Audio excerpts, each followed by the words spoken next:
भारत का स्वतंत्रता संघर्ष। अध्याय 5। कांग्रेस की स्थापना का सच। 1885 में भारतीय राष्ट्रीय कांग्रेस की स्थापना न तो अप्रत्याशित घटना थी और न ही कोई ऐतिहासिक दुर्घटना। 1860 और 1870 के दशक से ही भारतीयों में राजनीतिक चेतना पनपने लगी थी। कांग्रेस की स्थापना इस बढ़ती चेतना की पराकाष्ठा थी। 1870 के दशक के अंत में और 1880 के दशक के शुरू में भारतीय जनता राजनीतिक तौर पर काफ़ी जागरूक हो चुकी थी। 1885 में इस राजनीतिक चेतना ने करवट बदली। भारतीय राजनीतिक और राजनीति में सक्रिय बुद्धिजीवी संकीर्ण हितों के लिए आवाज़ उठाने के बजाय राष्ट्रीय हितों के लिए राष्ट्रीय स्तर पर संघर्ष करने को छटपटाने लगे थे। उनके इस प्रयास को सफलता मिली। एक राष्ट्रीय दल का गठन हुआ, एक ऐसा दल जो राष्ट्रीय चेतना का प्रतीक था। भारतीय राजनीति के लिए एक प्लेटफॉर्म, एक संगठन, एक मुख्यालय। इस राष्ट्रीय दल के गठन के लिए जो राजनीतिक गतिविधियां हो रही थी, अंग्रेज सरकार उससे बखूबी परिचित थी। उसे पूर्वाभास हो गया था कि क्या होने वाला है। राजनीति में सक्रिय भारतीयों को संदेह की नज़र से देखा जाने लगा। हुकूमत को लगा कि असहयोग, देशद्रोह और आयरलैंड की तरह के आंदोलनों का दौर शुरू होने वाला है। विदेशी हुकूमत का संदेह तात्कालिक नहीं था, इसका ठोस ऐतिहासिक आधार था।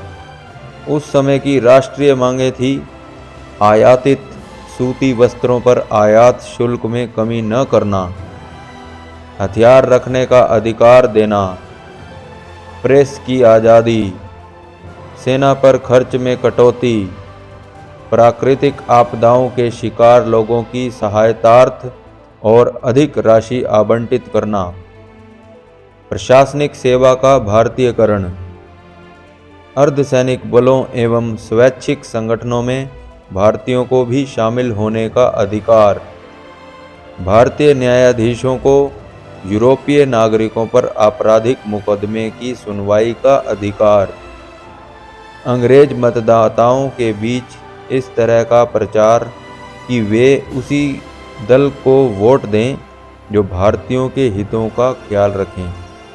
उन मांगों को यदि अलग अलग करके देखा जाए तो ये बड़ी सही लगेंगी, पर ब्रिटिश हुकूमत इन मांगों को भी आसानी से मानने वाली नहीं थी, क्योंकि उसे लगता था कि यदि ये मांगें मान ली गई तो भारतीय जनता पर अंग्रेजी हुकूमत का शिकंजा ढीला हो जाएगा। 1875 से 1885 के दौरान भारत में जो नई राजनीतिक चेतना पनपी, वह मुख्यतः युवा वर्ग की देन थी। ये युवा ज़्यादा लड़ाकू और राष्ट्रवादी थे। इनमें से अधिसंख्य इन्हीं 10 वर्षों के भीतर राजनीति में आए थे। इन्होंने एक नया संगठन बनाया, क्योंकि इन्हें लगा कि पुराने संगठन दकियानूसी हो गए हैं। उनका जनाधार भी ठोस नहीं है, न उनके पास कोई ठोस कार्यक्रम है, न नीतियाँ। बतौर उदाहरण, बंगाल का ब्रिटिश इंडियन एसोसिएशन धीरे धीरे जमींदारों के हितों का पोषक बन गया था और अंग्रेजों के खिलाफ उसकी आवाज़ मध्यम पड़ गई थी। बॉम्बे एसोसिएशन और मद्रास नेटिव एसोसिएशन दक्षिणपंथी और मरनासन हो गए थे। यही कारण था कि 1876 में बंगाल के युवा राष्ट्रवादियों ने सुरेंद्र नाथ बनर्जी और आनंद मोहन बोस के नेतृत्व में इंडियन एसोसिएशन का गठन किया। मद्रास के युवा नेताओं MV Raghav चेरियार, G Subramaniam Iyer, P आनंद चार्लू आदि ने 1884 में मद्रास महाजन सभा का गठन किया। बम्बई में युवा राष्ट्रवादी बुद्धिजीवी नेता केटी तेलंग और फिरोज शाह मेहता राजनीतिक मतभेदों के कारण पुराने नेताओं दादा भाई फ्रामजी और दिनशा पेटिट से अलग हो गए और 1885 में बॉम्बे प्रेसिडेंसी एसोसिएशन का गठन किया। पुराने संगठनों में केवल एक संगठन पूना सार्वजनिक सभा का अस्तित्व बरकरार रहा, क्योंकि इसका नेतृत्व पहले से ही राष्ट्रवादी बुद्धिजीवियों के हाथ में था। इन वर्षों के दौरान देश में एक नई राजनीतिक चेतना अंगड़ाई लेने लगी थी। नए राजनीतिक जीवन की उत्पत्ति का संदेश मिलने लगा था। यह संदेश लेकर आए राष्ट्रवादी अखबार हिंदू, ट्रिब्यून, बंगाली, मराठा और केसरी। ये सभी राष्ट्रवादी अखबार इसी दौरान निकलने शुरू हुए और 1918 तक भारतीय राजनीति पर छाए रहे। अमृत बाजार पत्रिका ही एक अपवाद था। इसका प्रकाशन पहले से ही हो रहा था। 1878 में यह अंग्रेजी भाषा का अखबार हो गया। 1885 आते आते तो एक अखिल भारतीय राजनीतिक संगठन का जन्म अवश्यम भावी हो गया, एक ऐतिहासिक जरूरत हो गया। देश के सभी राष्ट्रवादियों ने इस जरूरत को बड़ी शिद्दत के साथ महसूस किया। 1877 के बाद इस उद्देश्य की प्राप्ति के लिए जो भी प्रयास किए गए, उस पर आज के कई इतिहासकार विस्तृत रूप से लिख चुके हैं। 1883 के बाद इन प्रयासों में काफ़ी तेजी आई और राजनीतिक गतिविधियों ने जोर पकड़ा। कलकत्ता से प्रकाशित इंडियन मिरर ने तो इस सवाल को लेकर जिहाद छेड़ दिया था। दिसंबर 1883 में इंडियन एसोसिएशन ने अखिल भारतीय राष्ट्रीय सम्मेलन का आयोजन किया था और दिसंबर 1885 में दूसरा सम्मेलन करने की घोषणा की थी। यही कारण था कि अखिल भारतीय राष्ट्रीय सम्मेलन से जुड़े सुरेंद्र नाथ बनर्जी 1885 में भारतीय राष्ट्रीय कांग्रेस के स्थापना सत्र में शामिल न हो सके। इस बीच भारतीयों में काफ़ी आत्मविश्वास आ चुका था। इससे पहले के 10 वर्षों के दौरान तमाम आंदोलनों से उनमें लड़ाकू प्रवृत्ति आ गई थी। 1875 के बाद से वस्त्र आयात शुल्क को लेकर लगातार आंदोलन चलता रहा। यह आंदोलन भारतीय वस्त्र उद्योग के हित में आयात शुल्क को बरकरार रखने के लिए चलाया जा रहा था। 1877-78 के दौरान सरकारी नौकरियों के भारतीयकरण के लिए जबरदस्त आंदोलन चला। सरकार ने जब वर्नैकुलर प्रेस एक्ट के माध्यम से प्रेस पर नियंत्रण करना चाहा, तो प्रेस ने आंदोलन छेड़ा। आर्म्स एक्ट के माध्यम से जब भारतीयों का हथियार रखने का अधिकार छीना जाने लगा, तो आंदोलन छिड़ा। सन 1881-82 में बागान मजदूर और स्वदेशी आव्रजन अधिनियम के खिलाफ आंदोलन चलाया गया। इस कानून ने बागान मजदूरों को एक तरह से दास बना दिया था। 1883 में इल्बर्ट विधेयक के समर्थन में आंदोलन हुआ। इस विधेयक में यह प्रावधान था कि भारतीय न्यायाधीश यूरोपीय नागरिकों पर आपराधिक मुकदमे की सुनवाई कर सकते हैं। यूरोपीय नागरिकों ने इस विधेयक को पास तो नहीं होने दिया, लेकिन इससे भारतीयों ने एक राजनीतिक सबक जरूर सीखा। भारतीयों की पराजय का कारण था कि इनका कोई देशव्यापी संगठन नहीं था, जबकि यूरोपीय नागरिकों का विरोध संगठित था। भारत और ब्रिटेन में एक साथ राजनीतिक आंदोलन चलाने के उद्देश्य से जुलाई 1883 में देशव्यापी स्तर पर धन इकट्ठा करने का काम शुरू हुआ। 1885 में भारतीयों ने स्वैच्छिक संगठनों में भागीदारी के लिए आंदोलन छेड़ा और उसके बाद अंग्रेज मतदाताओं से अपील की कि वे उसी उम्मीदवार को वोट दें जो भारतीय हितों का रक्षक हो। कई भारतीय नेताओं को ब्रिटेन भेजा गया, जहां उन्होंने सार्वजनिक सभाओं में भाषण दिए।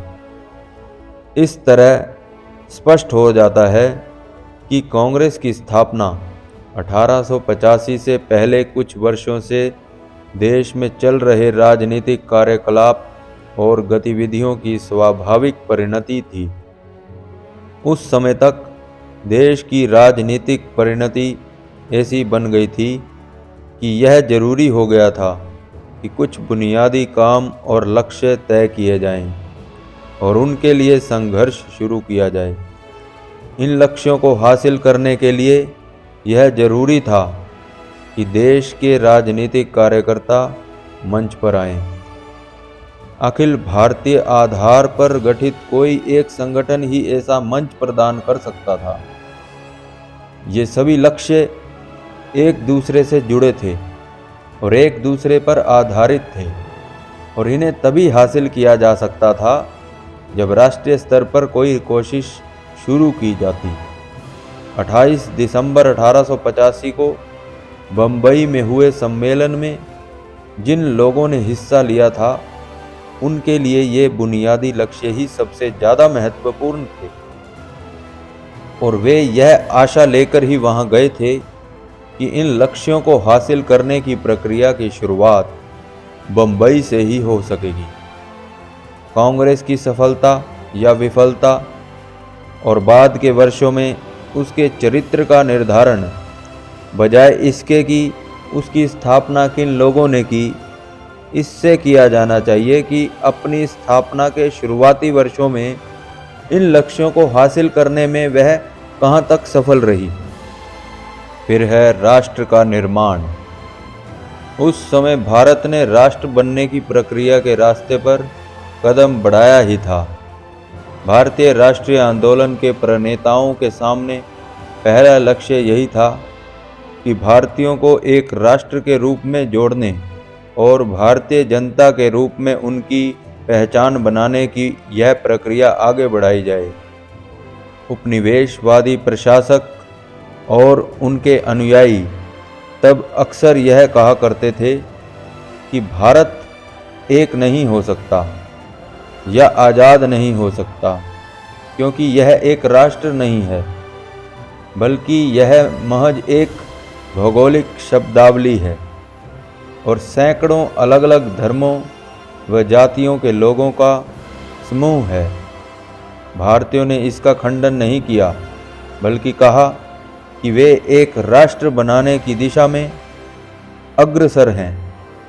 तिलक, सुरेंद्रनाथ बनर्जी और कई अन्य लोग अक्सर यह कहा करते थे कि भारत एक बनता हुआ राष्ट्र है।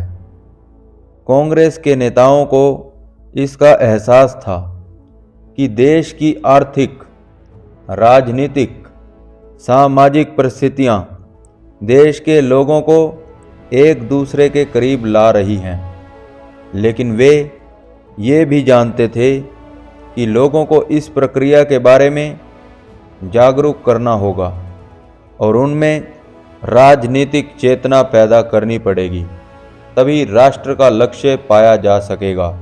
और इसलिए यह जरूरी था कि लोगों में राष्ट्रीय एकता और राष्ट्रवाद की भावना को बढ़ावा दिया जाए। भारत का एक राष्ट्र बनना एक लंबी ऐतिहासिक प्रक्रिया थी।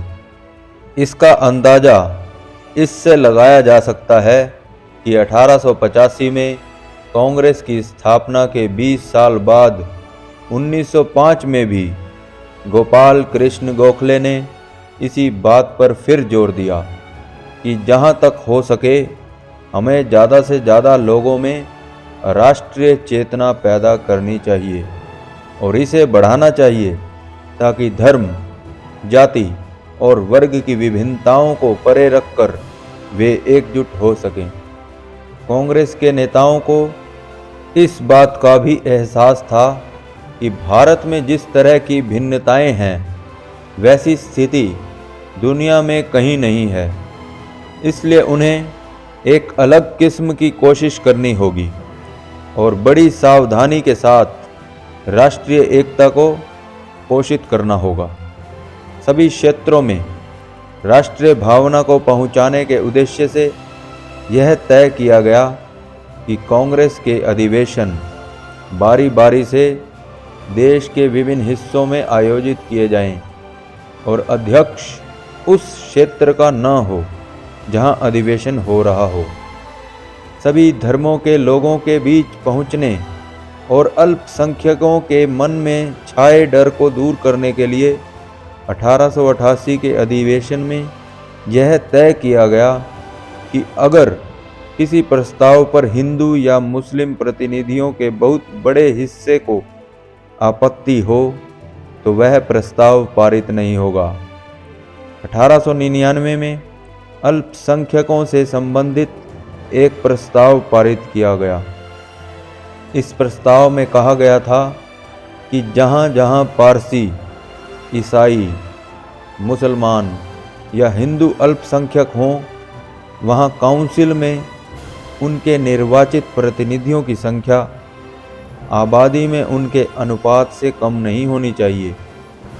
इस प्रस्ताव की आवश्यकता का कारण यह बताया गया कि भारत अभी तक एक समरूप राष्ट्र नहीं था और इसलिए यहाँ के राजनीतिक ढंग यूरोप जैसे नहीं हो सकते थे।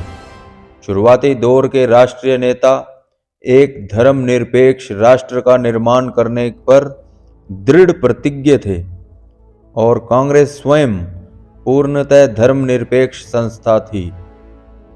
फिर है राष्ट्रीय कार्यक्रम। शुरुआती दौर में कांग्रेस का दूसरा महत्वपूर्ण लक्ष्य यह था कि एक ऐसा राजनीतिक मंच या राष्ट्रीय कार्यक्रम बनाया जाए जिसके तहत देश के विभिन्न भागों में काम कर रहे राजनीतिक कार्यकर्ता इकट्ठे होकर अखिल भारतीय स्तर पर अपनी राजनीतिक गतिविधियां चला सकें और लोगों को शिक्षित व संगठित कर सकें। इसके लिए उन अधिकारों की लड़ाई और उन समस्याओं को हाथ में लेना जरूरी था जो हरेक भारतीय की अपनी लड़ाई और उसकी अपनी समस्या थी। इसी कारण कांग्रेस ने सामाजिक सुधार का सवाल नहीं उठाया। इसके दूसरे ही अधिवेशन में कांग्रेस अध्यक्ष दादा भाई नौरोजी ने कहा था कि राष्ट्रीय कांग्रेस को अपने आप को सिर्फ उन सवालों तक ही सीमित रखना चाहिए जो सवाल पूरे राष्ट्र से जुड़े हों और जिन सवालों पर सीधी भागीदारी की गुंजाइश हो। इसलिए सामाजिक सुधारों पर चर्चा करने के लिए कांग्रेस उचित मंच नहीं थी।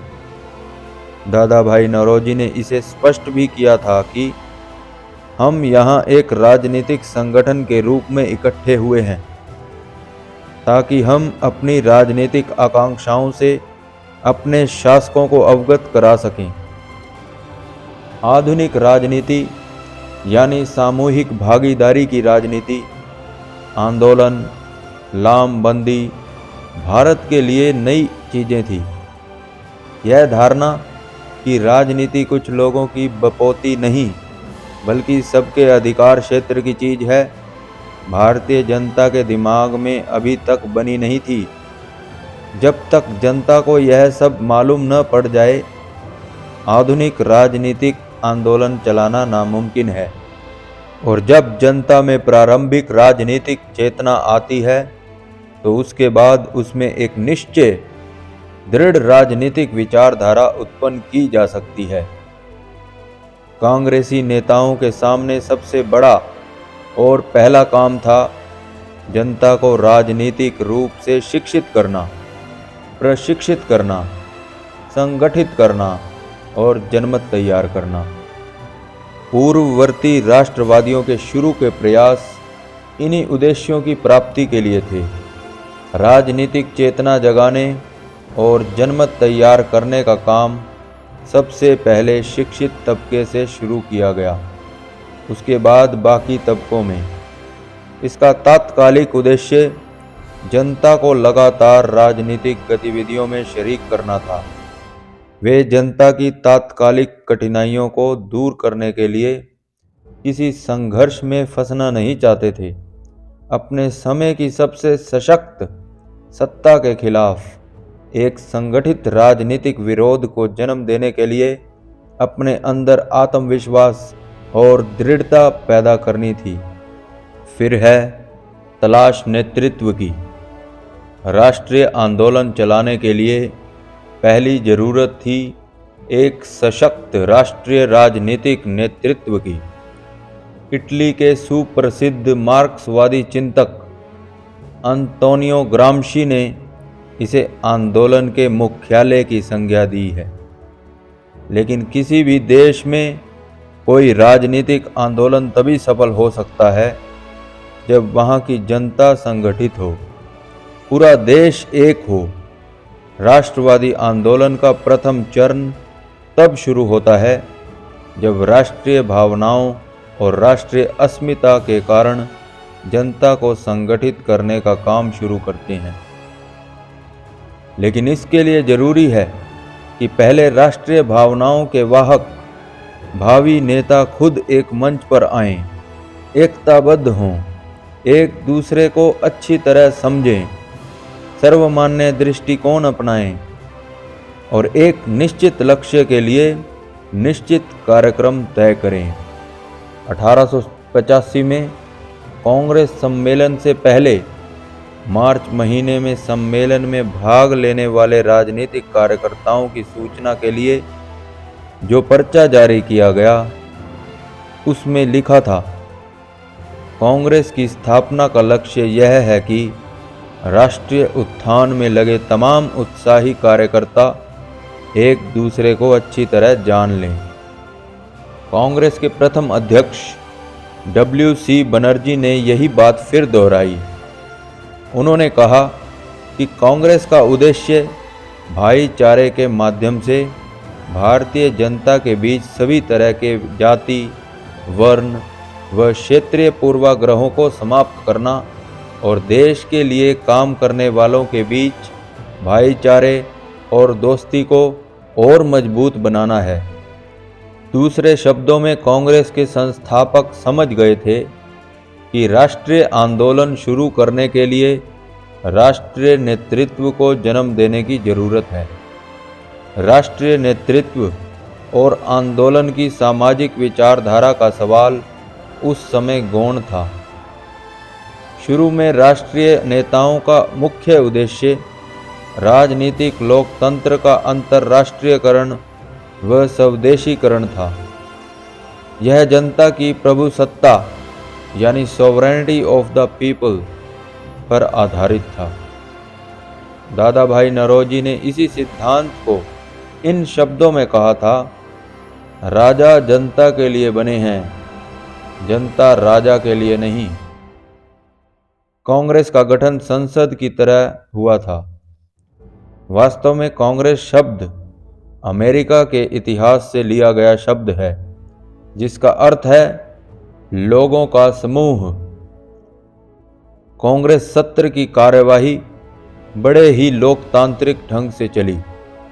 मुद्दों पर निर्णय से पहले पूरी बहस होती और कभी जरूरत पड़ती तो वोट भी डाले जाते। इस तरह यह कांग्रेस ही थी जिसने लोकतंत्र को लोकप्रिय बनाया और उनके स्वदेशीकरण की प्रक्रिया की नींव डाली। कुछ लेखक झूठ मूठ का तर्क देते हैं कि यह काम एकाधिकारवादी उपनिवेशवादी अंग्रेजी हुकूमत ने किया। फिर है उपनिवेशवाद विरोधी राष्ट्रवादी विचारधारा का निर्माण। उपनिवेशवाद के खिलाफ संघर्ष के लिए यह जरूरी था कि पहले तो उपनिवेशवाद को ठीक तरह से समझा जाए और फिर इस समझ के आधार पर एक राष्ट्रवादी विचारधारा विकसित की जाए। शुरुआती दौर के राष्ट्रवादी नेता इस मामले में छात्र भी थे और शिक्षक भी। 1870 और 1880 के दशकों में उपनिवेशवाद विरोधी कोई बनी बनाई विचारधारा पहले से मौजूद नहीं थी। अपने अनुभवों और अपने समय के यथार्थ को ठीक ठीक परखते तौलते हुए इन नेताओं को खुद ही ऐसी एक विचारधारा विकसित करनी थी। जाहिर है कि किसी वैचारिक संघर्ष के बिना कोई राष्ट्रीय संघर्ष छेड़ा ही नहीं जा सकता था। इन नेताओं को लोगों को यह समझाना था कि हम एक राष्ट्र हैं और उपनिवेशवाद हमारा दुश्मन, और इसी दुश्मन के खिलाफ हमारा यह संघर्ष है। उन्हें बहुत से सवालों के जवाब तलाशने थे। मिसाल के तौर पर कुछ सवाल ये थे कि क्या ब्रिटेन भारत के हित के लिए भारत पर शासन कर रहा है? क्या शासकों और शासितों के हित एक दूसरे से मेल खाते हैं या इन दोनों के हितों में एक बुनियादी अंतर्विरोध है? फिर क्या भारतीय जनता का यह अंतर्विरोध भारत में सरकार चला रहे ब्रिटिश अफसर शाहों के साथ है या ब्रिटेनी सरकार के साथ है या कि उपनिवेशवादी तंत्र के साथ? क्या भारतीय जनता की लड़ाई विशाल ब्रिटिश साम्राज्य के मुकाबले टिक सकेगी? और यह लड़ाई चलाई कैसे जाएगी? इन जैसे ही दूसरे कई सवालों के जवाब तलाशने के दौर में कई गलतियां भी हुई। जैसे कि उस दौर के राष्ट्रवादी नेता कम से कम 20वीं सदी की शुरुआत तक तो उपनिवेशवादी राज्य का स्वरूप ही समझने में विफल रहे। लेकिन तब इस तरह की कुछ गलतियों को किसी तरह टाला भी नहीं जा सकता था। यह ठीक है कि उस समय के राष्ट्रीय नेताओं ने ब्रिटिश शासन के खिलाफ कोई जन आंदोलन नहीं चलाया, लेकिन उन्होंने उसके खिलाफ वैचारिक संघर्ष जरूर शुरू किया और चलाया। यहाँ यह नहीं भूलना चाहिए कि राष्ट्रवादी या साम्राज्यवाद विरोधी कोई संघर्ष उपनिवेशवाद विरोधी आयाम ग्रहण करने से पहले उपनिवेशवाद के बारे में संघर्ष होता है। और कांग्रेस के संस्थापक नेताओं ने उपनिवेशवाद के बारे में यह संघर्ष वाकई बहुत अक्लमंदी से चलाया। शुरू से कांग्रेस ने अपने आप को एक पार्टी के रूप में नहीं बल्कि एक आंदोलन के रूप में लिया। केवल उन बुनियादी और व्यापक लक्ष्यों पर सहमति के अलावा जिनकी चर्चा पहले की जा चुकी है, कांग्रेस में शामिल होने के लिए किसी और विशेष प्रकार की राजनीतिक या सैद्धांतिक प्रतिबद्धता जरूरी नहीं थी।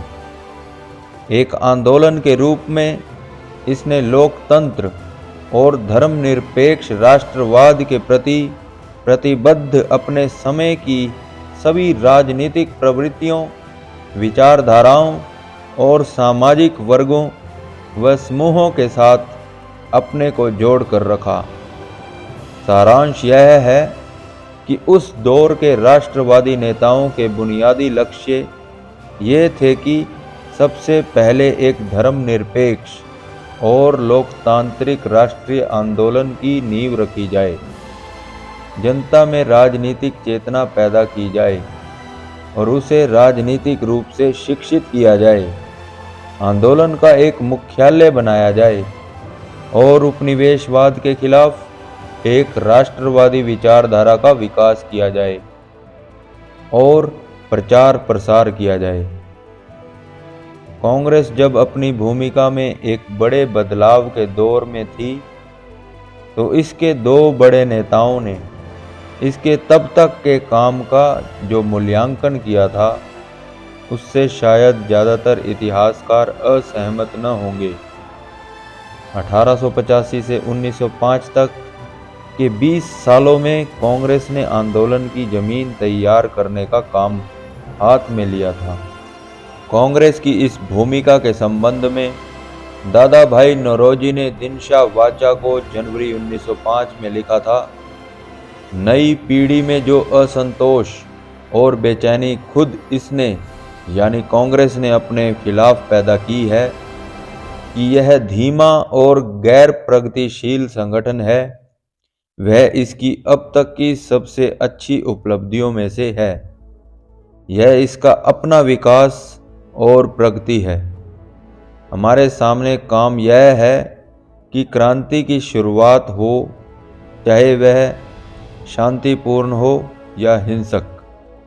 क्रांति कैसी होगी, यह तो ब्रिटिश सरकार की अक्लमंदी या बेवकूफ़ी और ब्रिटिश लोगों की कार्रवाइयों पर निर्भर करता है।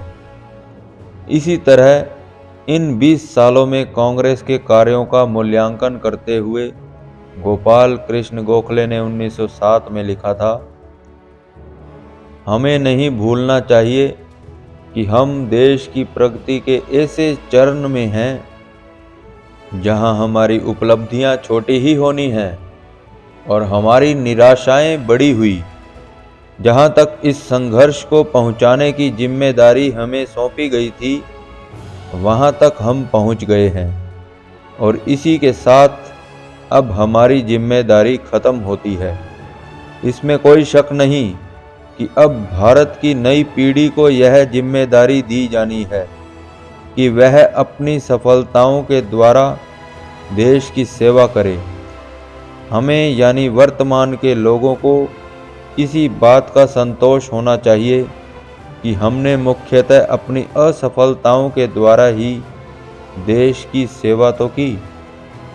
हालांकि यह काफ़ी कठिन है, फिर भी इन असफलताओं के भीतर से ही वह शक्ति उभरेगी जो आगे चलकर महान लक्ष्यों और कार्यों को पूरा करेगी।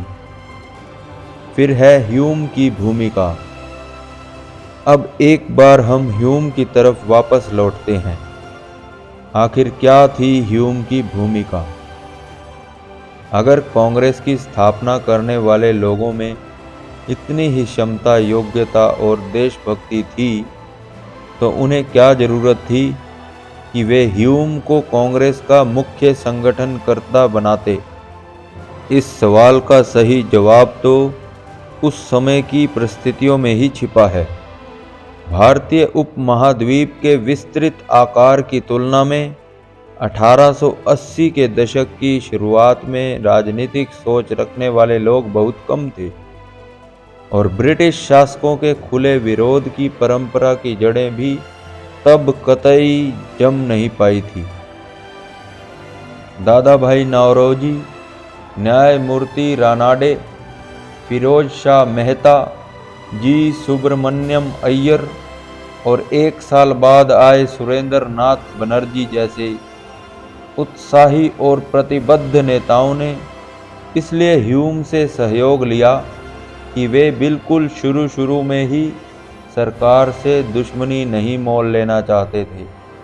उनका सोचना था कि अगर कांग्रेस जैसे सरकार विरोधी संगठन का मुख्य संगठनकर्ता ऐसा आदमी हो जो अवकाश प्राप्त ब्रिटिश अधिकारी हो, तो इस संगठन के प्रति सरकार को शक शुबहा कम होगा और इस कारण कांग्रेस पर सरकारी हमले की गुंजाइश कम होगी।